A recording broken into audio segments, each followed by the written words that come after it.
Kayamkulam Kuttitheruvu HHYSM UP സ്കൂളിന്റെ വാർഷിക പരിപാടികൾ നടന്നു. ആഘോഷ പരിപാടികൾ Muthukulam block panchayat president advocate TS Thaha ഉദ്ഘാടനം ചെയ്തു. കായംകുളം കുറ്റിത്തെരുവ് ഹാജി ഹസൻ യാക്കൂബ് സേട്ട് മെമ്മോറിയൽ UP സ്കൂളിന്റെ വാർഷികവും യാത്രയയപ്പ് സമ്മേളനവും ചേർന്നു.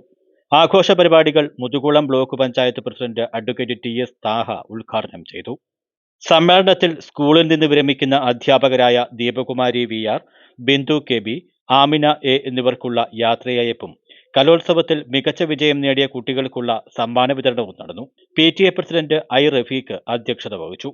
ഡെപ്യൂട്ടി കളക്ടർ ബിജു S വിശിഷ്ടാതിഥിയായി പങ്കെടുത്തു. Krishnapuram Gramapanchayat president Jessy Koshy, school manager Shuhaib Sait, Sreehari Kotteerethu, Beena Prasad, Sreedevi Omanakuttan, B Suneer, Femina I, Noushad KN, J Muraleedharan, Bineesh Kumaran, Ramya S, Archana S, Maya Madhu, Chinnuvar, Lakshmi Vishnu തുടങ്ങിയവർ പങ്കെടുത്തു.